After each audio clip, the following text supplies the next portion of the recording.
Esam pie Tami omulīgās kafejnīcas, un šodien mūsu sarunas biedrs būs Artis Lazdiņš, FK Jelgava futbolists. Un nobaudīsim šodien ar Jelgavas īpašo ēdienu Hercoga buru. Sveiks, Arti! Čau! Tātad trešo gadu jau spēlē futbola klubā Jelgava. Varbūt noteikti tu esi no tiem cilvēkiem, kurš spēj salīdzināt tātad komandu, kāda viņa bija pirms 3 gadiem, pagājušā gada komanda un šī gada komanda. Pirmajā gadā noteikti bija tā, kad jauni puiši visu kaut ko bija pierādīti, cīnās par katru bumbu un tā tālāk. Pieredze nebija tik liela, tikai dažiem spēlētājiem. Tā kā salīdzinot ar, kas notiekās 3 gadu vēlāk, ir pieredze lielāka, pašpārliecinātība.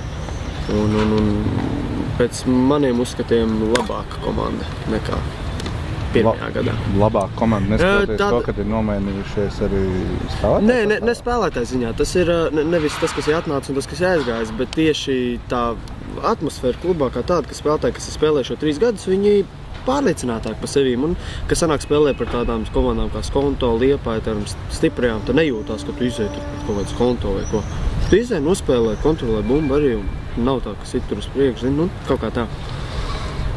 Tu gan daudzās mēdījos esi jau minējis, bet varbūt arī īsumā var pateikt, kā nokļuva līdz Jelgavai, kāds bijis tavs tas futbolista karjeras ceļš, un kāpēc tieši tu piekriti spēlēt Jelgavā? Tieši pa Jelgavu, ja? Tas sanāca pēc Ventspils 4 pavadītiem gadiem. Nesarunājām ar Ventspili, ne es, ne viņi īpaši piekrišanu deva pie tā, lai es tur paliktu. Un sanāca tā, kad Jelgava tieši virslīgā izgāja un piezvanīja vienu dienu trenerim, paprasīja, vai es varu patrenēties, jums jau aizgāja patrenēties, iepatikās, un tā kaut kā tas viss sanāca. Liekas, ka es izdomāju palikt. Pats no kuras pilsētas esi? Limbažiem. Un no Limbažos sāk treniņu gaitas? Jā, pie Valda Matīs treneri. Un zinu, ka es arī Amerikā spēlēju kādu laiku. Varbūt šo pieredzi var to pastāstīt? Tur Amerikā es iemācījos krievu valodu, jo es spēlēju Ukraiņu komandā. Sanāca, katru dienu dzīvoju Bronksā, jābrauc bija uz Bruklinu, 2 stundas tur, 2 stundas apakaļ. Tāda akadēmija saucās Černomorets USA. Un tur arī es tādu tā kā bāzi ieliku, man liekas, tie treneri manī. Bija forši, man jau patikās. Un braucot tajās 2 stundās noteikti un dzīvojot tur noteikti esi pamanījis, kurā vietā futbols, piemēram, ir Amerikā. Ja Eiropā viņš noteikti ir karalis, Latvijā par to vēl strīdās, tad kas viņš ir Amerikā? Amerikā viņš ir ļoti augošs, attīstās nenormālā ātrumā, man tā liekas, jo ja agrāk tur bija, tu aizjūs parku un redz beisbolu, tur šausmīgi spēlē amerikāņu futbolu, tad tagad, kad pat es biju 2000. Gadā un līdz 2005. Gadam, tad tu aizjūs parku un tu redz, ka viss dzenā bumba apkārt, uz soccer vai futbolu spēlē visu laiku. Tā kā es domāju, tur šausmīgi ātri attīstās. Tagad es esmu dzirdējis, ka tur uz MLS viduvēji 20,000 cilvēku staigā. Un tādi grandi kā Bekems un Thierry Henry. Jā, līdzjutēji. Baigi, ātri attīstās šausmīgi. Es domāju, ka pēc 10-15 gadiem vispār būs ļoti augstā līmenī tur viss. Jau 3. gadu pavadi Jelgavā. Un iespējams kaut kad dosies uz kādu citu klubu vai kā. Ko tev paliks Jelgava, tavuprāt, atmiņā? Tas ir, es uzskatu, kā otrās mājas vai kaut kā tā. Kur ir pirmās protams, pirmās mājas ir dzimtā pilsēta Limbaža. Tā varētu arī kaut kur tur Amerika iebāzt pa vidu, bet Jelgavā ļoti labi jūtos. Man te saknes ir Jelgavā, vecā māte un brālēni ir un viss tad ģimene tā kā. Otrās mājas, komanda, protams, ļoti patīk. Un, nezinu.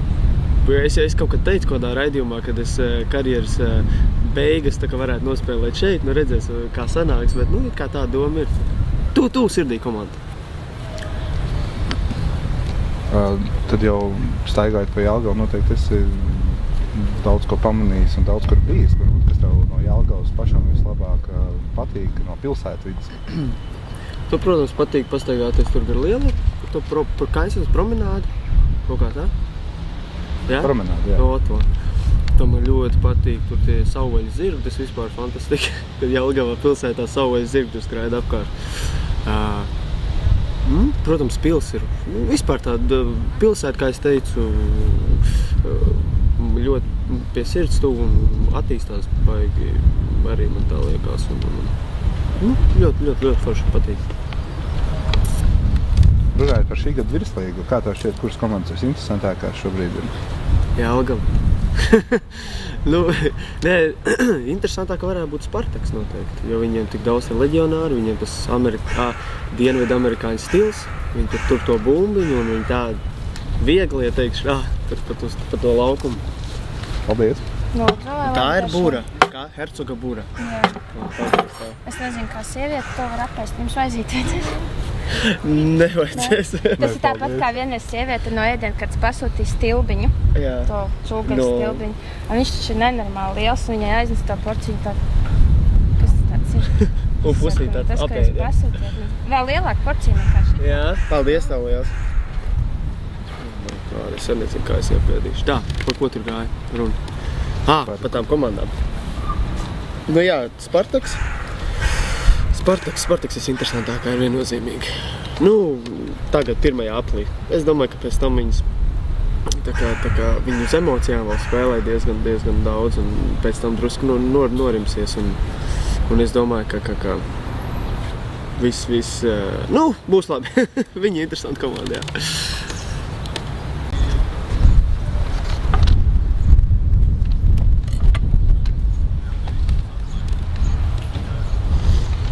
Mēs esam noprovējuši hercogu buru. Kādas emocijas, iespējas? Fantastiski. Ļoti garšīgi, man garšo. Vai es kādās citās pilsētās ēdis viņu īpašos ēdienus? Nav sanācis. Nezinu. Arī vispār pirmo reizi ēdu hercogu buru. Garšo. Tātad Jelgava vislabākā. Tā mītī. Turpinot par virslīgu, kā vērtē šo te projektu par futbola virslīgas izveidošanu un vai jūt atšķirību no pārējiem gadiem? To laikam vairāk jūt kluba menedžeri, direktori. Spēlētāji īpaši neko tādu nejūt. Viņi uz laukumu spēlē. Tas arī viss. Kādu plānu tev šai sezonai? Sakarā ar sevi vai ar komandu? Protams, ar sevi un ar komandu. No sevi? Es nezinu. Pirmkārt jau ar komandu gribās uzkāpt šitajā te tabulā uz augšu, cik vien var. Un es domāju, ka mums ļoti izdosies tas sākot no nākamā riņa. Esam tā kā ieskrējušies drusciņi, cerams, ka nekur neapstāsimies, nepaklupsim. Pašam ar sevi, nezinu. Vēl neko pašlaik es Jelgavā un uz to es arī koncentrējos. Un tur redzēs, ko nākotni rādīs, tas arī būs. Zinu, ka pagājušo starpsezonu bija Dubajā turnīrā, kur spēlēja Uzbekistānas čempionu vienības sastāvā. Kāda tur iespēja? Mēs tur spēlējām pret Zenītu, pret tādiem grandiem kā Šahtjori, Doņeckis un spēlējām kā līdzīgs ar līdzīgu. Tas ir tas, kas uzreiz pastāst tev par komandas līmeni, tātad Buņģetkor līmenis ir diezgan augsts un viss. To, ka es tur nepaliku, tā vienkārši sanāca. It kā trenerim vēlēšanās bija, man bija jābrauc uz Turciju, vēl ar viņiem jāpatrenējās. Es pats izvēlējos nebraukt, tā sanāca. Tas ir vairāk paša izvēle. Blondiņš vai tumšmens? Vienalga, bet es zinu, kurš te jautājumu uzdeva aptuveni, es varu iedomāties. Bet abas vienalga, pilnīgi. Jā. Vēl kādu hobiju, kaut ko kolekcionē varbūt? Cepurs tikai. Šitā ir viena no tām. Cik ir cepurs tev šobrīd? Šobrīd ir 3. Bet tas ir tāpēc, ka man ir vecā kolekcija, es izdāvāju viņu daru visādi čomakiem un tā tālāk. Tā kā jaunā kolekcija sākās. Tad tev, kad es pamanīšu, ka viņi nedaudz nodelos, tad tu vispār vari pieteikt. Jā, noteikti. Tu esi pirmais man šitāds lapiņš. Tad vēl līdzstēju jautājumos ir, kā popularizēt futbolu Latvijā un Jelgavā? Varbūt tavs tāds skatījums uz šīm lietām. Es nezinu, koledžā futbolu tieši Jelgavā noteikti, kad reklamē to vajag vairāk. Kaut kāda spēle ir, visur izlikt flyers. Tā, lai cilvēks iet, viņš redz, futbols, es nezinu. Ja godīgi, es pat tām lietām tā īsti, iespējams kaut kur, tā kā mēs darījām to pagājuši gadu ar futbolistiem, gājām uz skolām, tur reklamējām to visu. Tas fantastiski, un pēc tam nākamā spēlē gan arī pilns stadions atnāca. Tādas lietas, protams, tas prasa diezgan daudz darbu un atdevas, bet, tas ir viss priekš futbolu. Kaut kā tā vajag. Pēc cik gadiem Jelgava uzvarēs virslīgā? Jautājums tāds. Gribētos, lai šogad. Bet es domāju, ka nākamos 5 gadu garumā vajadzētu jau. Katrs šeit, kas būtu jādara futbola klubam Jelgava vai šāds, tad plāns piepildītos? It kā viss jau iet uz pareizām sliedēm. Futbola klubs Jelgava mēs uzskatu labi spēlējam. Ko vajadzētu izdarīt? Noteikti, ka piesaistīt vēl kādu leģionāru, kaut kādu tādu, kas ir līmeni augstāks par visiem pārējiem. Un tas prasa naudu, un tas ir laiku tātad. Tāpēc, pēc 5 gadiem, es domāju, tas viss būs iespējams. Leģionāri būs ļoti augstā līmenī. Un līdz ar to arī paši vietējie ļoti mācās spēlēt un tā kaut kā. Vēl viens līdztēji jautājums. Kurā stadionā Latvijā tev visgrūtāk spēlēt ar izbraukuma spēlēs? Es varu viennozīmīgi pateikt, kur ir visvieglāk, un tas varētu būt Skonto stadions, bet visgrūtāk... Kāpēc Skonto stadions? Tāpēc, ka tur stadions, tas ir īsti tāds futbola stadions, tikai priekš futbolu. Un to uzreiz var just. Tās tribīnes tāpat ir... Tukšās tribīnes netraucē? Tukšās par to neiet runa, ziniet, tas ir patīkami, ka tā stadions tev apkārt jau, tas jau ir pirmais.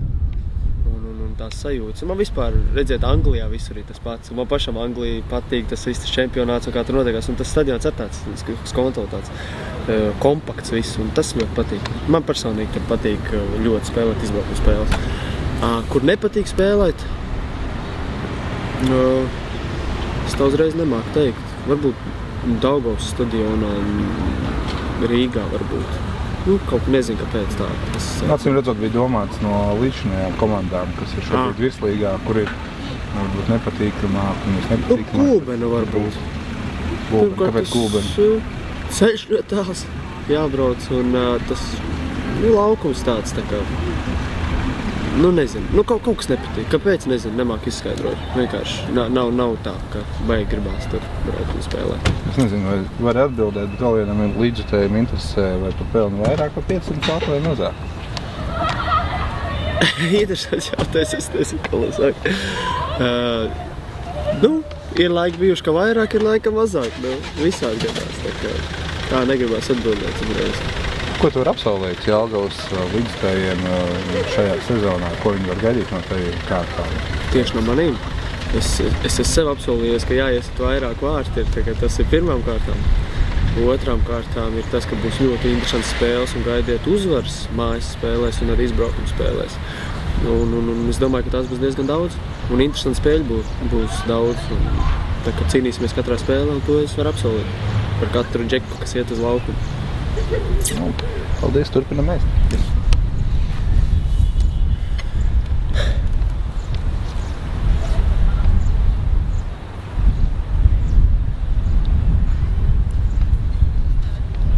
Jāuzsit bazars kaut kāds mūsu. Pa ko? Jā, kā jāparunājas. Vai tā kā zin, tā kā šitajos te šovos, kad noiet gaismas, visu te redz, ka man mutis tikai kustās. Un otrs tikai. Ziņo tā speciāli. Mēs vadīt.